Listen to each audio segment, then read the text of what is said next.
Những ký ức càng rực rỡ, lại càng tiếc nuối.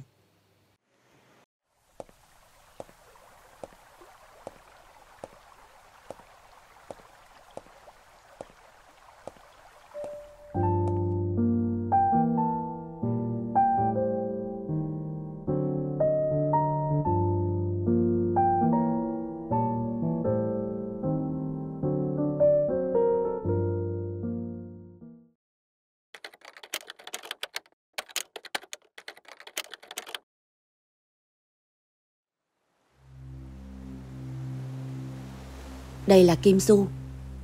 Sau khi mẹ và bà qua đời, cậu luôn sống với trái tim đầy ắp nỗi buồn. Sự lo sợ về vòng lặp mất mát sẽ ập đến bất cứ lúc nào.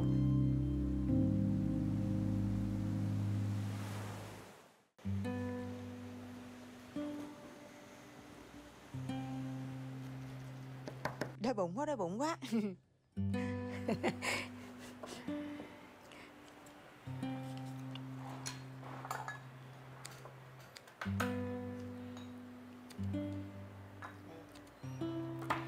Du, con ăn nhiều vô á, mau ăn chóng lớn nha. Nè, cho vô cái muỗng nha. Dạ, cảm ơn mẹ. Mọi người có thấy con vẽ đẹp không? Du vẻ đẹp quá ha. Thôi nè, không có vẽ nữa, ăn giỏi đi mẹ thương.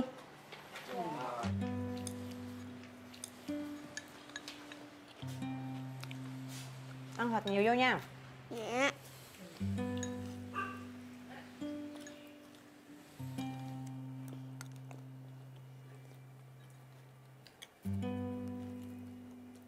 Con ăn hết rồi. Con chơi nha. Đi cẩn thận nha. Dạ.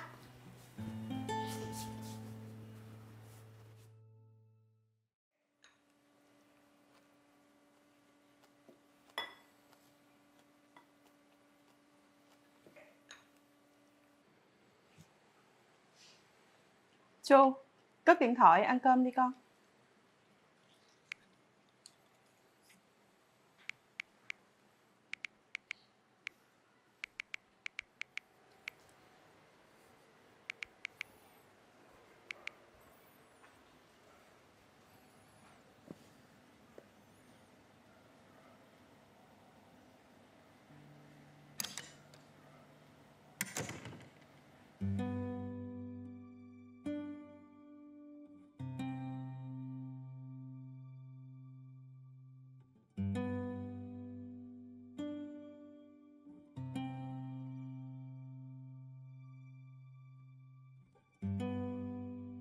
Gia đình vẫn ở đó thôi, không mất đi đâu cả.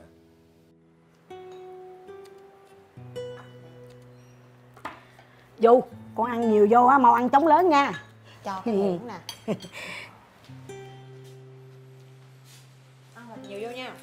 Dạ.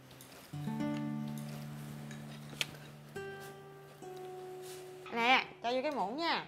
Này con. Dạ. Mọi người có thấy con vẽ đẹp không? Xuất sắc. Du, không có vẽ nữa nè, ăn giỏi đi mẹ thương nhiều nha. Dạ.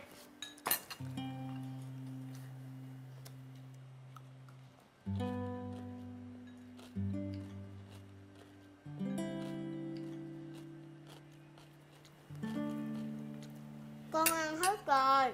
Con chơi nha. Đi cẩn thận nha. Dạ. Đảo ký ức. Nếu gia đình vẫn mặc nhiên ở đó, vậy tại sao chúng ta luôn cảm thấy cô đơn trống trải như vậy?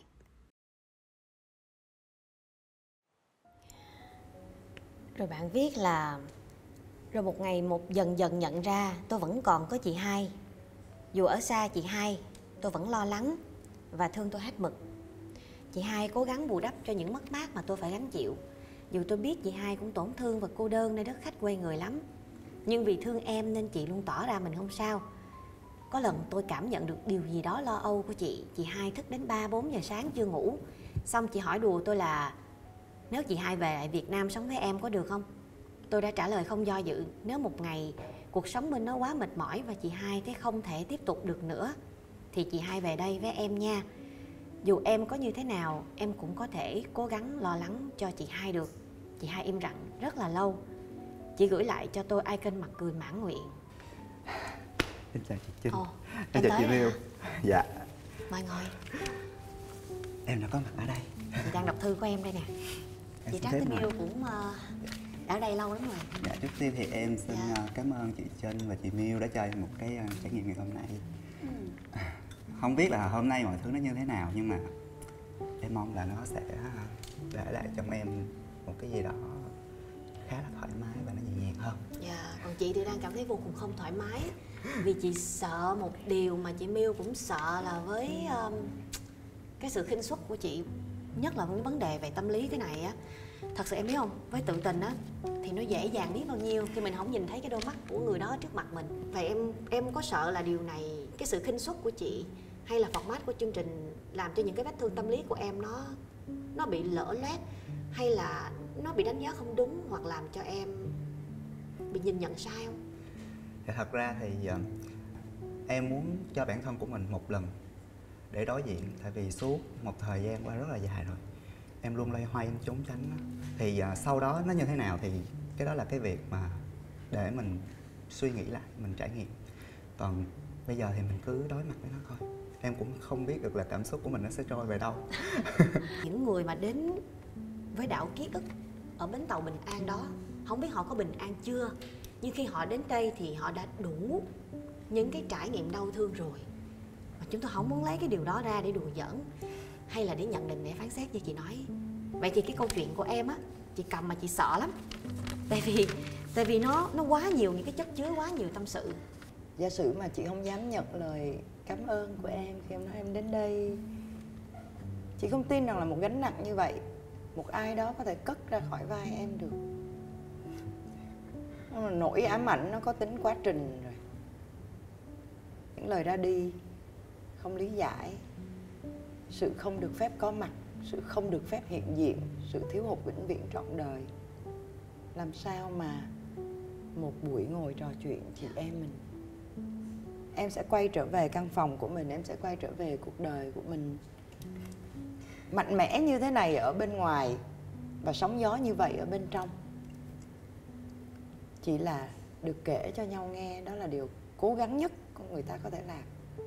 Điều em còn lại có vẻ như có ý nghĩa nhất của em lúc bấy giờ là chị hai. Dạ, đúng. Chị hai là người như thế nào vậy?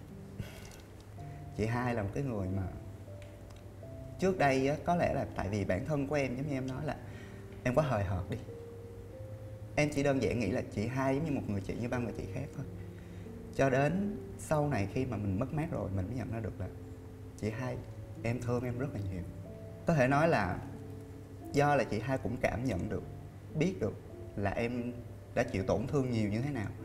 Và cái sự ra đi của chị hai cũng là một cái áp lực dành cho em. Nên khi mà qua tới bên nước ngoài thì chị hai dùng mọi cách để bù đắp cái tình cảm đó cho em. Nên có những lúc mình cảm thấy là mình, nếu như mà mình suy nghĩ là làm một chút xíu thôi, thì cái người ở lại thêm một lần nữa, tổn thương thêm một lần nữa, thì chắc chắn không phải là mình mà là chị hai của mình. Em không muốn làm điều đó. Em đang gán gồng cho bản thân của mình để cho mình có thể tiếp tục mọi thứ. Điều gì làm cho cái việc đi tiếp nó khó đến như vậy hả em? Tại vì giống như em có chia sẻ là em bị mất cân bằng về cảm xúc. Do là bản thân của em là mẹ và bà ngoại đã đi quá là đột ngột. Mọi người đã ra đi hết rồi và chỉ còn một mình em thôi.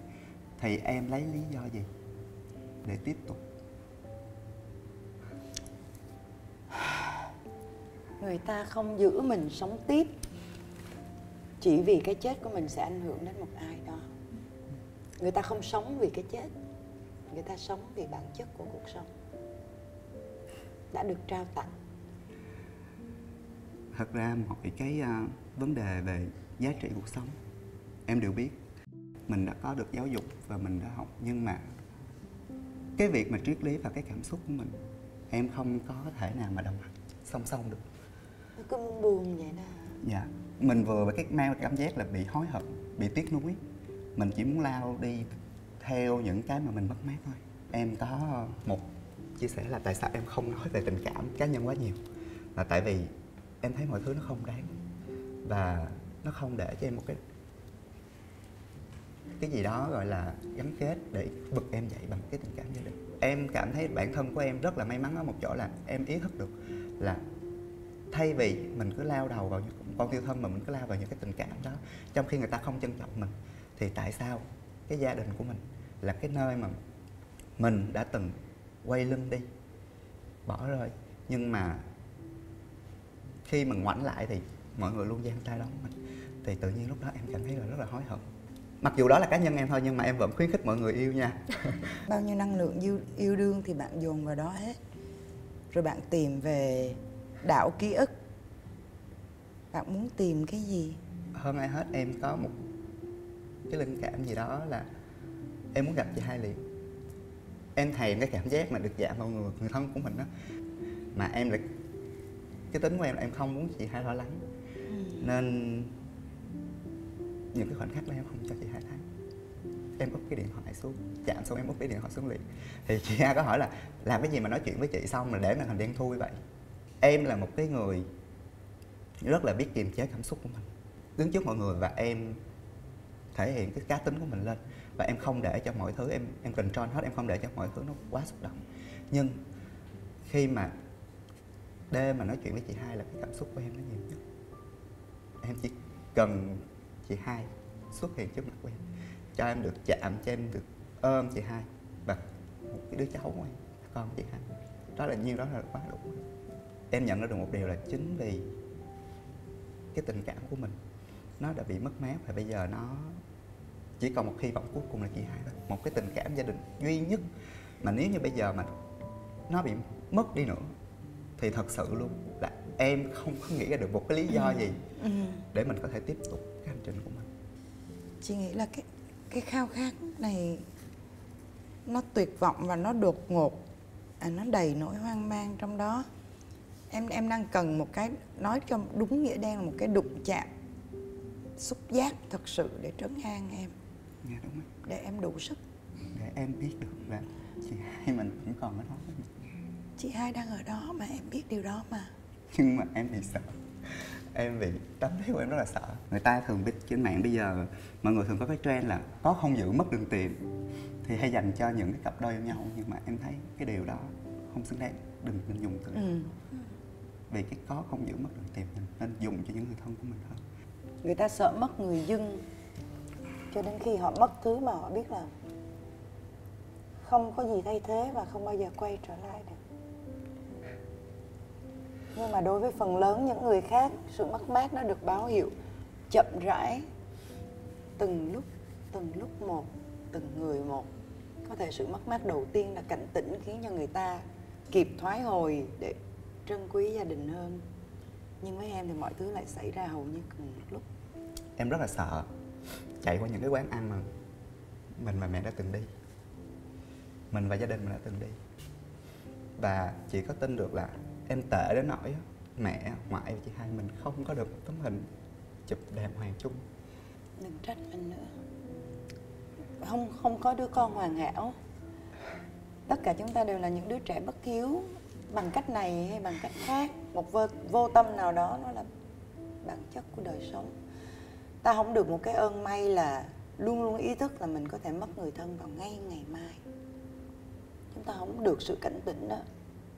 Do đó sẽ có những cái ta chưa làm, nhưng điều đó không có nghĩa là ta chưa sống trọn vẹn. Em biết không, sau khi ba Miu mất, ba vẫn đang tiếp tục dạy Miu.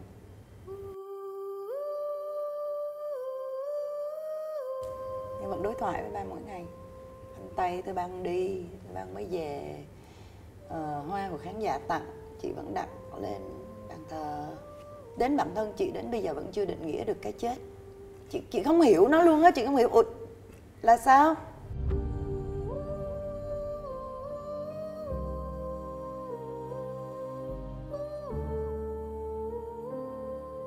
Chị không cảm nhận được đó.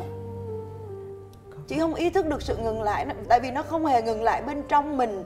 Tại vì cái tình yêu đó không hề ngừng lại. Giá như nó ngừng lại, giá như nó lạnh ngắt, giá như nó được đưa xuống ngọn lửa của bên nước ngoài, giá như mình cảm thấy tình yêu bị đốt cháy và chết, nhưng nó không biết mất. Chị không hiểu tại sao người ta nói ba chị chết, chị không hiểu.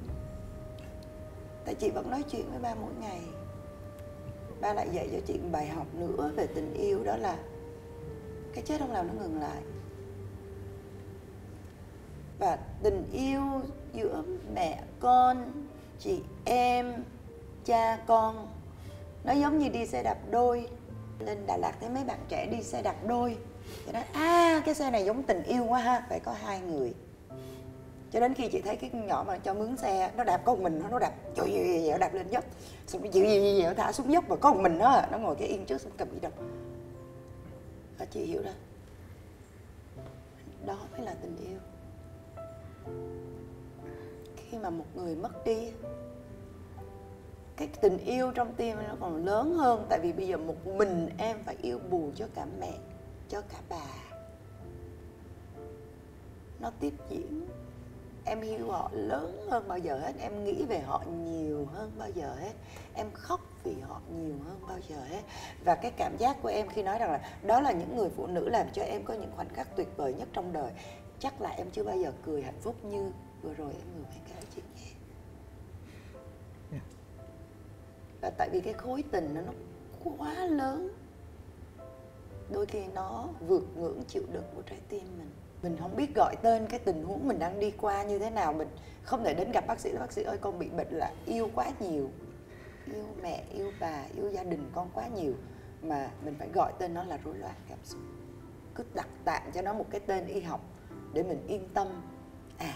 Mình yêu đến đớn đau như thế này là cái bệnh chắc là có thuốc chữa. Nhưng thực sự nó chỉ là tình yêu tiếp tục. Khi em tưởng tượng một cái xe đạp đôi như vậy, nếu chỉ còn một người đạp, cái pedal sẽ nặng hơn dưới chân em, trống trải hơn, gió lạnh hơn sau lưng em. Nhưng quan trọng là cái xe đang tiếp tục lăn bánh. Và nếu em ngừng, tình yêu cũng ngừng. Hãy chết khi em hết yêu. Nếu em còn yêu bà, yêu mẹ thì chết không phải là một chọn lựa, vì em phải đạp tiếp chiếc xe này. Điều oái oăm là dường như là cả thế giới chỉ chờ ba chị chui vô hũ xong rồi tất cả mọi người đi làm trở lại. Mình sẽ đi qua cơn thịnh nộ vì sao trái đất vẫn xoay. Mình sẽ giận dữ chính mình. Một tuần sau tang lễ chị đã trời ơi bữa nay thèm cơm tấm. Chết, con vừa mới quên ba mới chết. Tại sao con lại có thể thèm cơm tấm và có thể ăn một đĩa cơm tấm một cách hạnh phúc như vậy được? Mình không tha thứ cho cả niềm vui và hạnh phúc của mình, rồi mình tập tha thứ. Đó là khi cái xe đạp tiếp tục lăn, tình yêu đang tiếp tục diễn tiến trong em. Chị biết đứng vững là khó. Khó cho cả chị nghĩ là khó cho mọi đứa con bất hiếu như chị, như em. Mình vẫn cho rằng là mình bất hiếu, mình không đủ yêu thương họ, khó lắm. Nhưng mà được.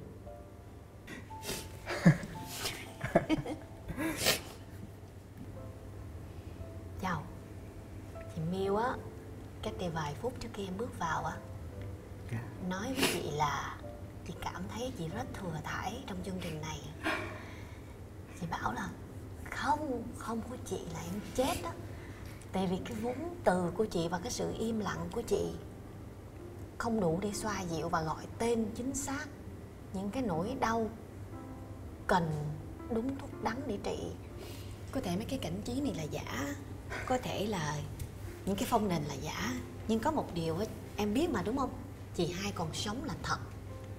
Mà nếu em cứ nghi ngại cả một phần đời còn lại là không biết có nên bày tỏ với chị hai không, em đợi tới điều gì nữa? Em đợi là chị hai cho em biết là chị hai đang chắc chắn 100% là chị hai sẽ 100% chị hai sẽ đang ổn. Sẽ có những lúc chị hai không có thể ổn được, và em phải cho phép chị hai không ổn. Phải chấp nhận điều đó để cho bả bình tĩnh mà bả không ổn. Một trong hai người được quyền không ổn chứ, rồi em cũng sẽ có những ngày em không ổn. Em đã từng hỏi rất là nhiều lần. Em hỏi là ở bên đó chị Hai có ổn không, chị Hai có vấn đề không, cho em biết đi. Nhưng chị Hai cứ không nói. Chị Hai cứ nói là mọi thứ ổn hết, mọi thứ bình thường hết, chỉ cần em bệnh em sống tốt, em vui vẻ là được. Nhưng mà bất ngờ đâu đó thì chị Hai có một ngày hôm đó chị Hai có về, chị Hai có điện về, chị Hai nói là chị Hai muốn về đây sống với em. Chị nhớ câu đó, chị nhớ câu đó, và câu đó gây ám ảnh cho em và khiến cho em lo. Xong chị Hai bị quên. Chị Hai lại nói dối tiếp. Chị Hai lại nói dối tiếp. Có những lúc như vậy. Có những lúc đột ngột gọi điện cho gia đình từ xa, một bạn sinh viên nào đó lên Sài Gòn đi học. Ba khỏe không, má khỏe không? Gọi điện về chơi. Và sau đó bạn ấy ổn, sau đó bạn ấy sẽ tiếp tục lo lắng cho cuộc sống của mình, tiếp tục sống tiếp. Có thể cái điều mà từng làm cho bạn ấy chông chân nó đã đi qua, bạn giải quyết được.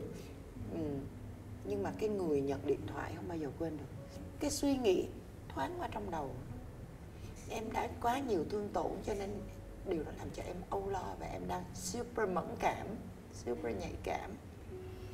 Chị tin rằng hai người nắm chặt tay nhau đến như vậy, khi chị Hai thật sự cần chạm, cần ôm lấy em, cần có cái nhà để về, thì chị Hai sẽ làm như vậy. Chỉ là nếu chị ấy chưa nói, chỉ là chưa cần thiết. Bình tĩnh. Người yêu, người tình có thể thề non hẹn biển đừng tin. Nhưng nếu có một sự cam kết trọn đời giữa em với người đàn bà có máu mủ với em đó, đó là hai người sẽ không làm đau nhau như đã vô tình chịu đau khi mất người thân. Em yêu thương chị Hai, em có tin chị Hai em không? Dạ, tin chứ.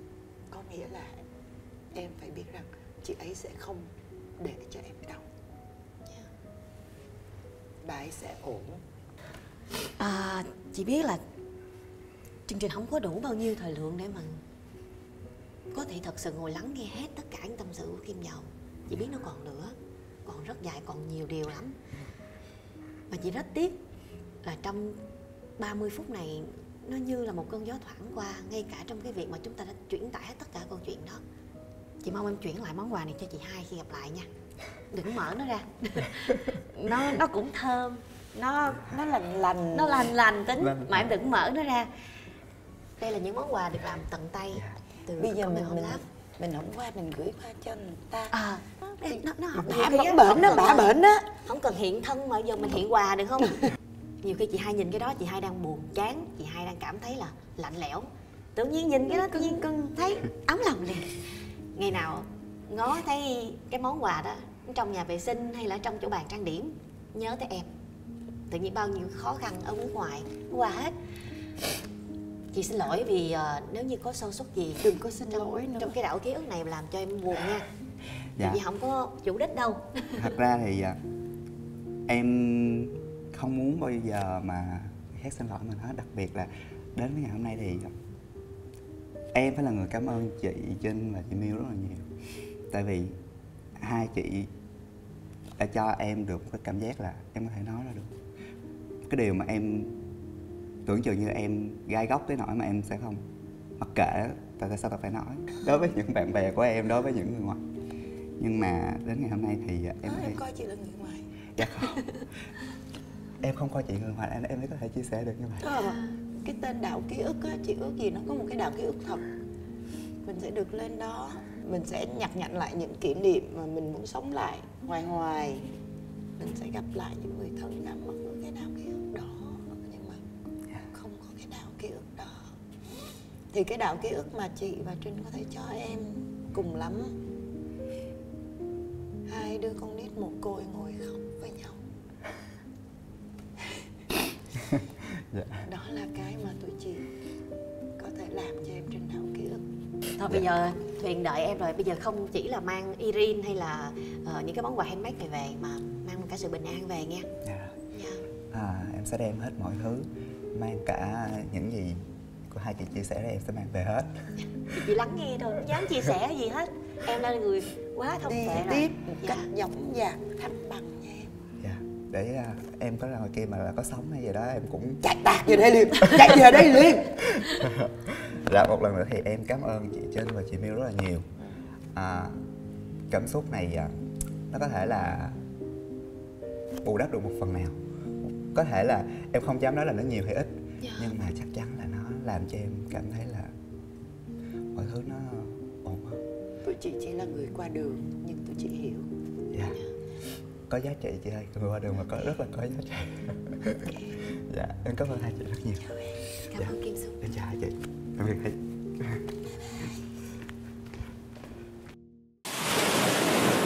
Đảo ký ức. Chúng ta đã vừa được lắng nghe một cái cuộc đối thoại với chính bản thân mình, cũng rất bộc trực, rất thẳng thắn. Và vì sự thẳng thắn của bạn thì chúng tôi cũng sẽ xin phép được thẳng thắn ở góc nhìn chuyên môn của mình. Sẽ có rất nhiều bạn ở đây đang phải day dứt vì một cái tổn thương, vì một cái sự mất mát, mà ở đó mình luôn tự trách mình là vì sao mình đã không biết trân quý nó, để rồi khi nó mất đi rồi thì mình mới cảm thấy là mình yêu cái người đó nhiều đến nhường nào, mình thương cái người đó nhiều đến nhường nào. Nhưng rất tiếc thưa các bạn, một trong những cái chất liệu rất là quan trọng trong câu chuyện này mà chúng tôi buộc phải chia sẻ, và lời thật thì thường hay mất lòng, đó là thực tế thì chúng ta đã quá thương bản thân của mình. Cái nỗi đau của các bạn nó tỷ lệ thuận với cái tình yêu mà các bạn dành cho chính bản thân của mình, chứ không phải là dành cho cái người mà đã ra đi trong cái mối quan hệ đó. Với câu chuyện của Kim Chu ngày hôm nay thì chúng ta thấy rằng là bạn ấy vốn đã ở trong một cái tâm thế, ở trong một cái niềm tin mà gia đình ở đó, gia đình không có mất đi, và mình được quyền thụ hưởng cái sự chăm sóc của gia đình vô điều kiện. Những cái lần mà chúng ta mặc nhiên rằng là chỉ cần ngồi vào đấy là có cơm ăn, những cái lần mà chúng ta quay trở về nhà tự khắc chúng ta tự biết rằng đồ của mình đã có người ủi phẳng, chúng ta bước ra khỏi nhà chúng ta tự khắc hiểu rằng là trên xe của mình đã có những cái vật dụng cần thiết để mình ra đường mà do bàn tay của một ai đó xếp đặt. Cái sự thụ hưởng đó thực tế nó làm cho cái sự ích kỷ trong bản thân của mình nó càng ngày càng lớn hơn, và mình cho rằng những người xung quanh là cần phải có trách nhiệm như vậy. Chính cái điều này mà khi cái mối quan hệ đó mất đi thì cái điều đầu tiên mà các bạn bị tấn công đó là gì? Đó là việc bạn mất đi quyền lợi được thụ hưởng. Và đây là vấn đề rất mấu chốt. Vấn đề mấu chốt ở chỗ đó là chúng ta đã cho mình một cái đặc ân, một cái đặc quyền là mình sẽ phải được chăm sóc trong một cái mối quan hệ nào đó, để rồi khi cái người phải thực hiện cái việc chăm sóc đó họ không còn bên cạnh bạn nữa, bỗng dưng bạn cảm thấy hụt hẫng. Cái sự hụt hẫng này thường nó được mặc những cái chiếc áo là vì mình yêu cái người thân của mình, vì mình thương cái người thân của mình. Và vốn dĩ cái tình yêu đó là nó có thiệt, chúng ta luôn yêu thương gia đình của mình mà, nhưng nó không phải là chất liệu chính. Chất liệu chính nó đến từ việc là bỗng dưng mình phải tự lo cho đời mình, bỗng dưng mình phải tự lo ăn, mình phải tự lo mặc, mình phải tự chiến đấu với cuộc đời này. Còn trước đây thì mình dựa, mình mệt thì mình dựa, mà mình cũng không cần quan tâm chỗ dựa của mình có mỏi hay không. Và điều này làm cho các bạn cảm thấy hoảng hốt với cuộc đời. Như vậy thì thực ra chúng ta đối diện với một cái sự mất mát là một cái câu chuyện không hề dễ dàng, nhưng nó sẽ trở nên thuận lợi hơn nếu như bạn nhận ra được cái trách nhiệm của bản thân mình.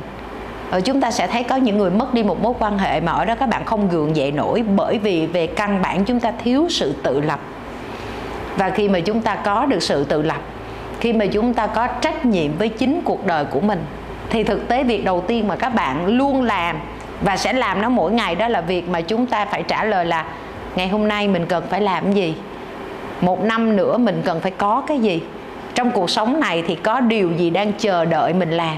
Và chúng ta thể hiện cái trách nhiệm đó, chúng ta tự vận hành cuộc sống của mình. Đó là cái điều đầu tiên nó giúp bạn tiêu trừ đi những cái năng lượng tiêu cực đến từ sự mất mát.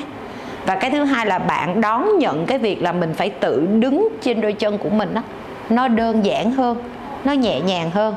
Chúng tôi như đã nói, lời thật thì mất lòng. Tuy nhiên tâm ý của chúng tôi vẫn không có gì khác ngoài việc sau mỗi một chuyến đi như vậy, các bạn sẽ trở về bình an hơn, đi về phía trước một cách tự tin hơn. Nhưng mà nếu như chúng ta hiểu được bản chất của sự gắn kết gia đình, đó là khi bạn tự lập thì bạn đang mang lại hạnh phúc cho bố mẹ của mình, thì Kim Du cũng sẽ phần nào nguôi ngoai điều này nếu như mỗi ngày trôi qua bạn tập trung vào cuộc sống của mình, bạn có những thành tựu nhất định, bạn có niềm vui của riêng bạn, bạn tự lo từng bữa ăn, từng giấc ngủ, bạn bài trí không gian sống của mình một cách lành mạnh mà không cần phụ thuộc vào má, không cần phụ thuộc vào ngoại, không cần phụ thuộc vào những người thân trong gia đình, thì đó là lúc mà bạn cảm thấy rằng là cái việc mà họ không còn, nó chỉ đơn giản đó là việc họ phải trở về với cái nơi họ thuộc về thôi, và cái sự mất mát đó nó không còn dây dứt đối với bạn nữa.